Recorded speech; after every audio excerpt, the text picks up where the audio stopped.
Holy Gospel according to St. Matthew, the 27th chapter. Now Jesus stood before the governor, and the governor asked him, "Are you the king of the Jews?" Jesus said, "You say so." But when he was accused by the chief priests and elders, he did not answer. Then Pilate said to him, "Do you not hear how many accusations they make against you?" But he gave him no answer, not even to a single charge, so that the governor was greatly amazed. Now at the festival, the governor was accustomed to release a prisoner for the crowd, anyone whom they wanted. At that time, they had a notorious prisoner called Jesus Barabbas. So after they had gathered, Pilate said to them, "Whom do you want me to release for you, Jesus Barabbas or Jesus, who is called the Messiah?" For he realized that it was out of jealousy that they had handed him over. While he was sitting on the judgment seat, his wife sent word to him, "Have nothing to do with that innocent man, for today I have suffered a great deal because of a dream about him." Now the chief priests and the elders persuaded the crowds to ask for Barabbas and to have Jesus killed. The governor again said to them, "Which of the two do you want me to release for you?" And they said, "Barabbas." Pilate said to them, "Then what should I do with Jesus, who is called the Messiah?" All of them said, "Let him be crucified." Then he asked, "Why? What evil has he done?" But they shouted all the more, "Let him be crucified."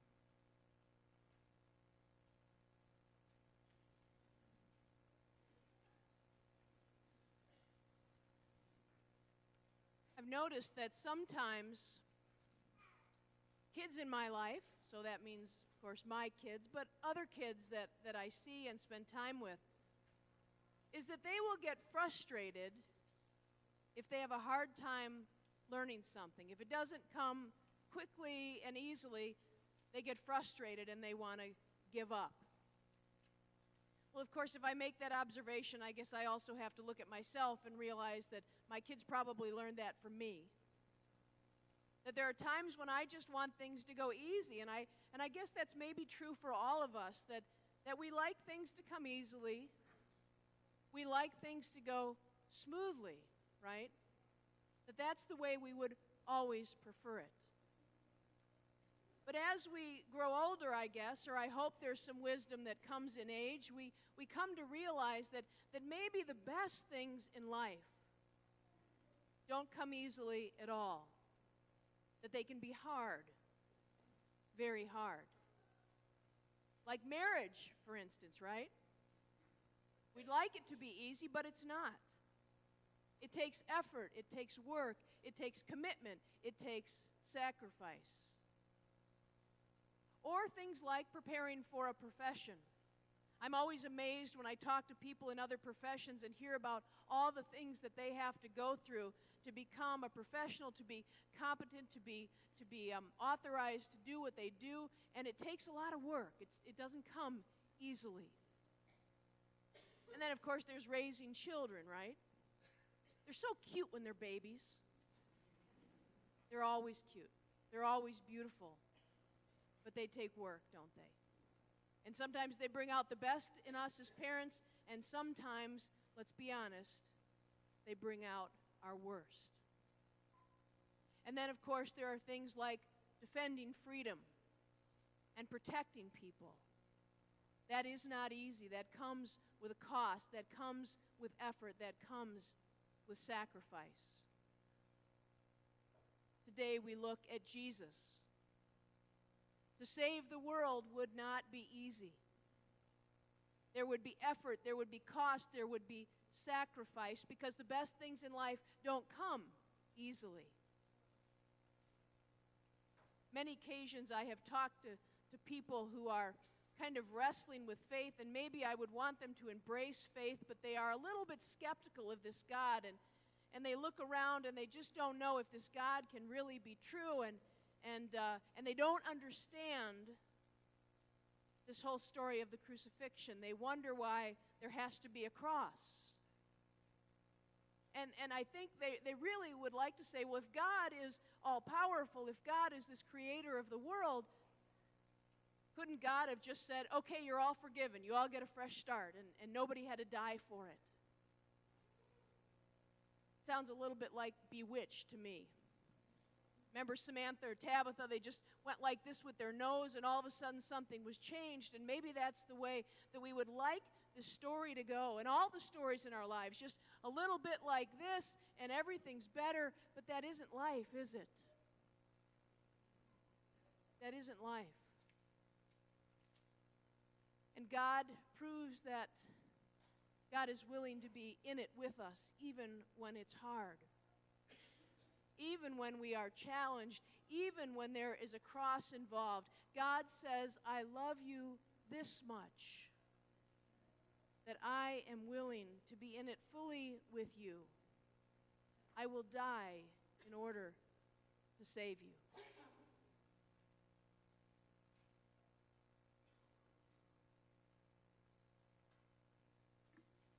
So when Pilate saw that he could do nothing, but rather that a riot was beginning, he took some water and washed his hands before the crowd, saying, I am innocent of this man's blood. See to it yourselves. Then the people as a whole answered, His blood be on us and on our children.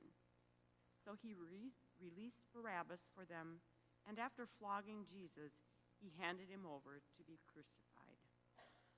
Then the soldiers of the governor took Jesus into the governor's headquarters, and they gathered the whole cohort around him. They stripped him and put a scarlet robe on him, and after twisting some thorns into a crown, they put it on his head.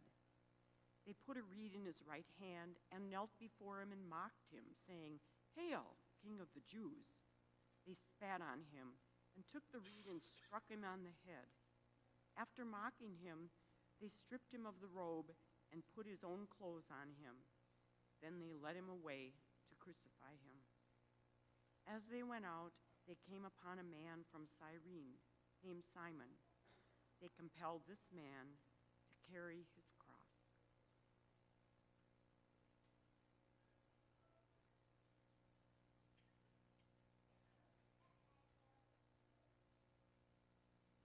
So Simon was compelled to carry Jesus' cross. We are not compelled, but we are invited by Jesus to take up the cross and to follow him. And Jesus fully admits in that invitation that it's not going to be easy, it's not going to be without challenge. That to follow him will mean effort and sacrifice and commitment. That there will be challenges. And in all ways, he would be clear that to follow him and to embrace him is not an insurance policy. In the waters of baptism, when we are claimed by God, God says, you are mine, I love you, and I'll never let you go no matter what. Doesn't matter where you go, it doesn't matter what you do, you can never get too far away from my reach, my grace, my love. But it's not an insurance policy, is it? It doesn't mean that nothing bad will ever happen to us. When I meet with families to prepare for baptism, I always remind them of that if you think you're coming to protect your baby from anything ever happening to it, that's not the way it is, that this life is filled with challenges and difficulties. But it is the promise that God makes to us, that he will always be with us, no matter what.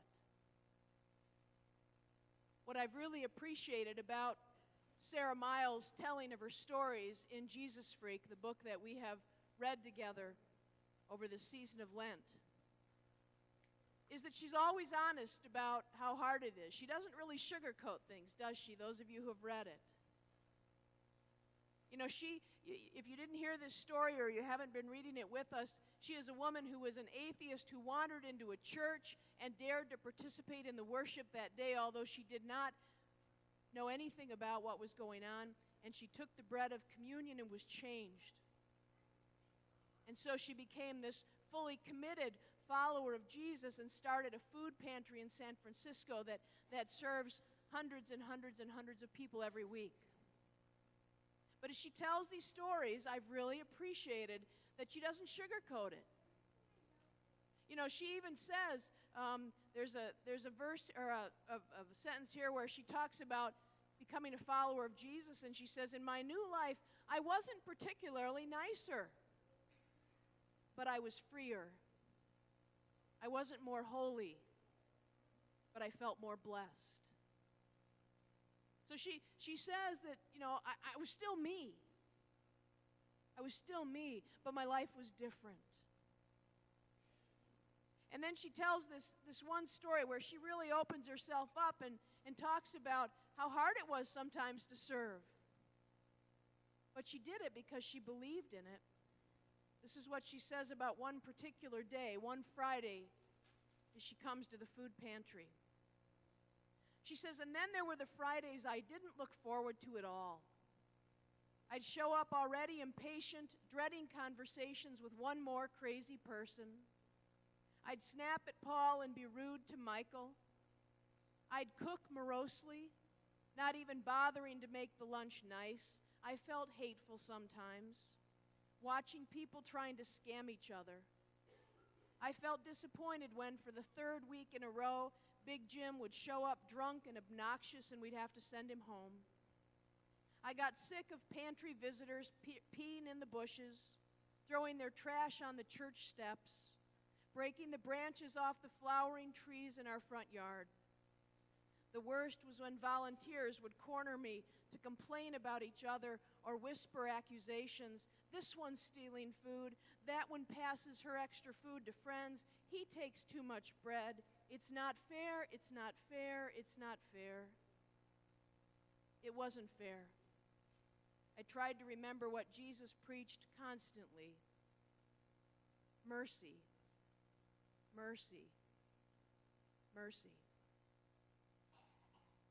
Jesus invites us to take up our crosses and to follow him. We are not compelled to do so, but he invites us to come and to follow him. Please don't expect that it will be easy, but expect that you will be blessed. Expect that you will be loved. Expect that you will have this sense of purpose, and expect that somehow in the midst of it, Jesus will reshape you for his kingdom.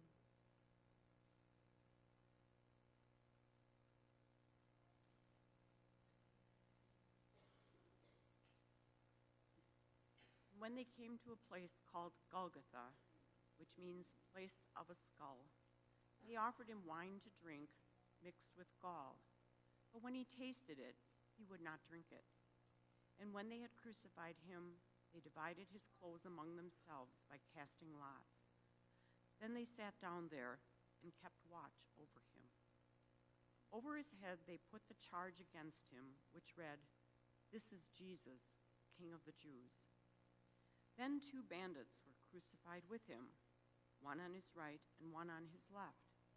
Those who passed by derided him, shaking their heads and saying, "You who would destroy the temple and build it in 3 days, save yourself. If you are the Son of God, come down from the cross." In the same way, the chief priests also, along with the scribes and elders, were mocking him, saying, "He saved others. He cannot save himself. He is the King of Israel. Let him come down from the cross now, and we will believe in him.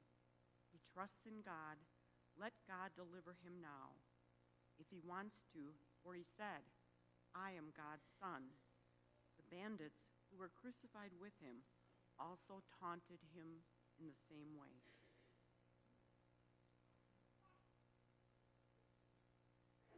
So we mark Jesus' entry into Jerusalem today. And we remember that amid all of the hosannas, all of the sense of celebration, all of the joy and excitement in the crowd that day, that this path leads to the cross. where Jesus gave his life. Now, we know something that the people in Jerusalem that day don't know, right? We know how the story ends. We know that after this cross, 3 days, what happens? Jesus rises. The people in Jerusalem that first Palm Sunday, they didn't know that. But we do. We know where this story goes. But it had to go through the cross, right? So at the end of the service today, as you sing the final hymn, we are going to carry this cross from the front of the sanctuary to the back door. And in order to leave today, you will have to go past the cross. Because Jesus could not get to the joy and celebration of Easter morning without going through the cross. There is no resurrection if there is not the sacrifice for those that God loved. And so we will pass by the cross on our way out today to remind ourselves that we can't simply walk out without going through the cross ourselves, without remembering, yes, what Jesus did for us, but also remembering that our own walk as followers of Jesus will take us past the cross as well. God will bring light from darkness. God will bring new life from death. God will bring joy from sorrow. But today we remember that that is not easy, for there is a cross involved.